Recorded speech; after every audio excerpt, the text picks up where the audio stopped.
Good morning everyone, I hope you are feeling well. तो आज का टॉपिक कुछ इस प्रकार से है। साइंस का टॉपिक है। कई सारे टॉपिक हमने खत्म कर दिए हैं और उसमें से एक ये भी है, ठीक है, जो आज हम पढ़ेंगे ध्वनि के बारे में। किसके बारे में पढ़ेंगे? ध्वनि के बारे में। ध्वनि मतलब साउंड, आवाज। और साउंड, डीजे वाला साउंड नहीं, हाँ, वो भी चलेगा, ठीक है। तो आज हम सुनेंगे, करेंगे ध्वनि के बारे में। इसके बाद हम लोग लगता कि लगभग फिर हम लोग साइंस का करीबी खत्म करने का आएंगे। हर एक चैप्टर से 2 क्वेश्चन से 3 क्वेश्चन पूछा जाता है और 4 भी पूछा जाता है, जैसे चैप्टर रहता है उसके बढ़िया। लेकिन ध्वनि से क्वेश्चन पक्का है कि 3 से 4 क्वेश्चन पूछता है, बहुत इंपॉर्टेंट है। इसलिए चीजों को समझे, कान वान छापना पड़ता है, लेकिन उतना हम करने नहीं जा रहे हैं। लेकिन बेसिक इंट्रोडक्शन के साथ में आपका चैप्टर कवर हो जाएगा। देखो, ध्वनि ध्वनि होता है आवाज, और हमारी आवाज आपके तक इसलिए पहुंच पाता है क्योंकि यहाँ पे एक मीडियम है। मीडियम मतलब माध्यम है, माध्यम मतलब हवा। यहाँ पे हवा उपस्थित है, इसलिए हम जो बोल रहे हैं ये आवाज हवा में मिक्स होकर आपकी कानों तक गूंज रही है, ठीक है। तो ये साउंड इसी प्रकार से लाइट का था, इसी प्रकार लाइट का था कि हवा है तब लाइट वहां तक पहुंचेगा, ठीक है, नहीं है तो नहीं पहुंचेगा। खैर, हम लोग साउंड की बात कर रहे हैं तो साउंड के बारे में पहले पढ़ेंगे। तो हवा क्या होता है, कि सॉरी, साउंड क्या होता है? हवा के माध्यम से हमारे कानों तक पहुंचती है और हम बोल पाते हैं। आइए, अगर हम लोग स्पेस में चल जाएंगे तो हमारा आवाज किसी को सुनाई नहीं पड़ेगा। पहली बार वहां को रहेगा तो सुनाई पड़ेगा है कि नहीं? चलो देखते हैं। ध्वनि किसी वस्तु के कंपन द्वारा उत्पन्न होती है। ध्वनि कैसे उत्पन्न होता है? तो हमारा हमारा कुछ इस प्रकार से, हम फिगर बनाना नहीं चाह रहे हैं, फिर भी कोशिश कर रहे हैं कि हम बना दें। ये सब इसे तो छोड़ो, ध्यान यहाँ पे आ जाओ, ठीक है। यहाँ पे होता है एक वोकल कॉर्ड, यहाँ पे वाइब्रेट होता है। कंपन मतलब होता है वाइब्रेशन होना, वाइब्रेट होता है, ठीक है। उसके वजह से क्या होता है, हाई से और कुछ पढ़ना है, पीच उच पढ़ना है, ठीक है। वो अभी हम उतना डिटेल में जा नहीं रहे, जो पूछेगा उतना ही बताएंगे। तो हमारा आवाज, हमारा बॉडी से ध्वनि इसलिए निकलता है क्योंकि कंपन की वजह से क्या निकलता है? ध्वनि निकलता है। ध्वनि ठोस, तरल या गैस रूपी माध्यम से संचारित होता है, मतलब सॉलिड, लिक्विड, गैस, ये सब चीज से संचारित होता है। निर्वात में ध्वनि संचारित नहीं होता है। निर्वात मतलब जहाँ ऑक्सीजन नहीं है, वायु नहीं है, एयर नहीं है, वहां पे ध्वनि संचारित नहीं होगा। प्रति सेकेंड होने वाले कंपन की संख्या को आवृत्ति कहते हैं।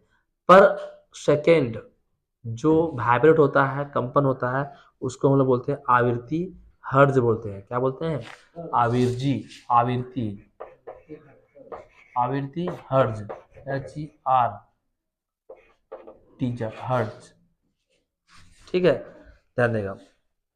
कंपन की आवृत्ति अधिक होने पर तारत्व अधिक होता है और ध्वनि अधिक तीक्ष्ण होती है। अप्रिय ध्वनियों को शोर कहते हैं, ठीक है। अप्रिय मतलब जो तुम्हारे कानों तक सुनने, मतलब ज्यादा जोर से आएगा तो उसको बोलेंगे, क्या बोलेंगे हम लोग? अप्रिय ध्वनि। प्रिय मतलब होता है प्यारा, और इरिटेट कर दे उसको अप्रिय बोलते हैं, ठीक है। आते हैं कुछ क्वेश्चन की ओर। पहला प्रश्न हम इस प्रकार से डिस्कस करेंगे। ये हमारा चैप्टर का इंट्रोडक्शन था, ठीक है। अब हम बात करेंगे ध्वनि से रिलेटेड जो प्रश्न पूछे जाने जैसा है, वो सारे चीजों को हम क्या करेंगे, बताएंगे। गौतम बताएगा आवृत्ति का ऐसा मात्रक क्या है? हर्ट्ज, हर्ट्ज, HZ, ठीक है, हर्ट्ज बोलते हैं, ठीक है। हमें कोई व्यक्ति सुनाई देती है, इसका कारण क्या है? क्या कारण है? हमें कोई ध्वनि सुनाई देता है, इसका कारण क्या है? कंपन। क्या है? कंपन। देखो बेटा, कंपन मतलब हवा, हम बोल रहे हैं हवा मिल रहा है, तो हवा में क्या होता है जानता है? देखो हवा कैसा होता है, ये मान लो हम लोग रहते हैं देश दुनिया, यहाँ पे क्या है मालूम है? पूरा एयर है। क्या है? एयर है, और हम यहीं कहीं खड़े हैं, ठीक है। हम क्या है? यहीं कहीं खड़े हैं। तो ये हम यहाँ कोई खड़ा होकर बोल रहा है, ए प्रे इधर आ जाओ मेरे लाल, ये बोला तो ये क्या किया, हवा में मिल गया, तो क्या हुआ, हवा में कंपन होगा, कहाँ कहाँ होगा, कंपन होगा, और कंपन होगा तब जाके इसका कान तक सुनाई पड़ेगा। कंपन मतलब टकराता है, टकराना, ठीक है। देखो, ध्वनि कंपन की प्रति सेकेंड संख्या आवृत्ति का मात्रक होता है हर्ज, ठीक है। छोटी बच्ची, छोटे बालक, महिला और पुरुष में से किसके आवाज की आवृत्ति सबसे अधिक होती है? आवाज की आवृत्ति मतलब सबसे अच्छा सुनाई पड़ता है, तो छोटी बच्ची की आवाज मतलब क्या होता है, उसका पिच मतलब उसका आवाज सबसे सॉफ्ट रहेगा, गोल रहेगा। हम लोग बोलेंगे तो हम लोग को थोड़ा अटपटांग सा आवाज निकलेगा, और उन लोग क्या होता है, सॉफ्ट निकलता है आवाज, बहुत प्यारा निकलेगा। हेलो पापा, कितना अच्छा बोलती है, तो बोलो तो जरा हेलो पापा बोल के, लगेगा कि चौंगा बज रहा है। तो वो लोग क्या होता है, पिच गोल होता है, उसका पिच बहुत ज्यादा सॉफ्ट होता है, ठीक है। तो किसका, बच्ची का, ठीक है। यहाँ पे एक और क्वेश्चन है कि तीक्ष्ण ध्वनि की अपेक्षा मोटी ध्वनि की तारत्व होता है तो कम होता है, ठीक है। तारत्व मतलब दूर तक पहुंच जाता है, पतला आवाज आएगा तो दूर तक पहुंच जाएगा, ठीक है, थोड़ा पतला रहेगा, मोटा रहेगा तो इधर टकरा जाएगा। तो क्या होता है, कम होता है, मतलब तीक्ष्ण तीक्ष्ण ध्वनि की अपेक्षा मोटी ध्वनि का तारत्व कम होता है। श्रव परिसर में ध्वनि तरंगों की आवृत्ति क्या होती है? सुनने का, देखो यहाँ पे जो सुनने का जो ताकत होता है वो कितना होता है जी, 20 हर्ज से 20,000 हर्ज तक का ध्वनि हम आवाज सुन सकते हैं। मतलब इतना ऊंचा आवाज 20 हर्ज से 20,000 हर्ज तक के आवाज को हम लोग सुन सकते हैं।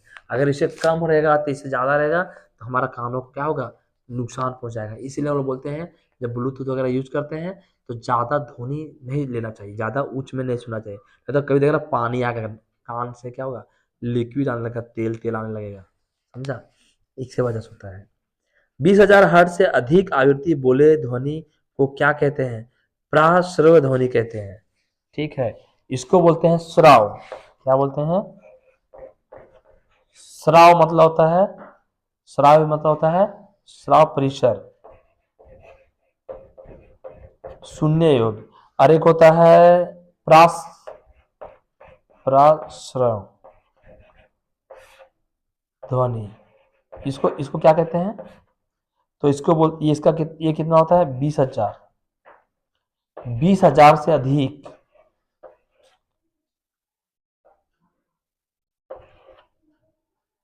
कितना हजार है, कितना है, 10,000, 10,000 लाख, हाँ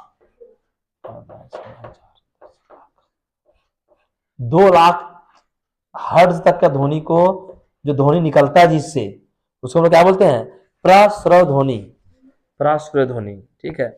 ध्वनि संचारित हो सकती है किससे, ठोस से, लिक्विड से, गैस से, संचारित मतलब निकल सकती है, ठीक है, पास हो सकती है तो निकलती है, ठीक है।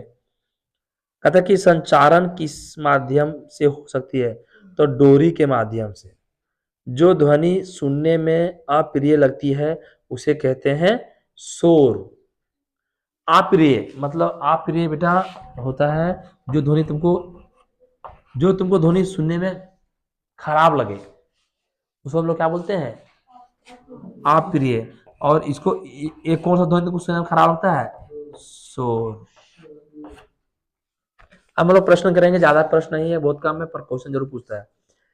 ध्वनि किसमें संचारित नहीं हो सकती है, ठोस, द्रव, गैस और निर्वात में, निर्वात में। गौतम, हमें कोई ध्वनि सुनाई देती है, इसका कारण क्या है, कंपन। किसी वस्तु की माध्यम स्थिति के आगे पीछे होने वाली गति को क्या कहते हैं, शत्रुधन, कंपन। आवृत्ति का मात्रक होता है, हाँ, आवर्त काल का ऐसा मात्रक क्या होता है, वही। तीक्ष्ण ध्वनि की अपेक्षा मोटी ध्वनि का तारत्व होता है, क्या होता है, कम होता है। अरे भैया, पतला ध्वनि की अपेक्षा मोटा ध्वनि का तारत्व मतलब दूर तक कौन जाता है, जा सकता है तो कम, यहाँ पूछा तीव्र ध्वनि की अपेक्षा मोटी ध्वनि का तारत्व होता है तो कम होता है, ताकत कम होता है, मोटा ध्वनि में कम होता है, पतला में। अरे भैया तुम देखो डीजे बजाओ, तुम कहा राहुल, अगर ज्यादा मोटा आवाज निकालेगा तो यहीं तक रहेगा कि नहीं रहेगा, और पतला आवाज निकालेगा तो कहां पहुंचेगा, कम से कम थोड़ा दूर तो जरूर जाएगा, तो जाते नहीं जाता है। चोंगा लगाओ तो दूर तक आवाज आएगा, बॉक्स लगाओ यहीं रह जाएगा। सबका सब डिपेंड करता है आवाज पे। ध्वनि संचारित हो सकती है किससे, केवल वायु से, गैस से, कि ठोस, द्रव और गैसों से, तीनों से। टीन के 2 डिब्बे और डोरी से बने खिलौना टेलीफोन से जब 2 व्यक्ति बोलने सुनने की प्रक्रिया करते हैं तब एक दूसरे की बात सुनाई देती है। इनमें ध्वनि का संचारण होता है तो डोरी के माध्यम से। ध्वनि की प्रबलता किस कारक पर निर्भर करता है, तो किस पे, आयाम पर करता है। ध्वनि की प्रबलता की माप की जाती है तो किसे की जाती है गौतम, ध्वनि की प्रबलता की माप मतलब उसकी मजबूती की माप किससे की जाती है, डेसिबल से। इनमें किसके आवाज की आवृत्ति सबसे अधिक है, तो छोटी बच्ची की। श्रव परिसर में ध्वनि तरंगों की आवृत्ति कितनी होती है, तो 20,000 से, अरे श्रव ठीक है। और मानव के कानों के लिए श्रवण पराशर कितना है, 20,000, 20 से 20,000। मानव इतना ही ध्वनि सुन सकता है। आप देख लो, अगर बोलेगा मानव कितना ध्वनि तक सुन सकता है, ये वर्ड आएगा, श्राव परिसर कितना होता है मानव का, तो ये भी होगा इसका आंसर ही, ठीक है। जो ध्वनि सुनने में अप्रिय लगता है उसे क्या कहते हैं, शोर। तो इस प्रकार से ये चैप्टर भी क्या हुआ, अपना समाप्त हो गया। इसका अगला चैप्टर हम अभी बताते हैं, शुरू करेंगे प्राकृतिक घटनाएं, जो काफी छोटा टॉपिक है, बहुत जल्दी समाप्त हो जाएगा। Thank you for watching this video. I hope आपको ये अच्छा लगा। अगर अच्छा लगे लाइक शेयर और सब्सक्राइब जरूर करें।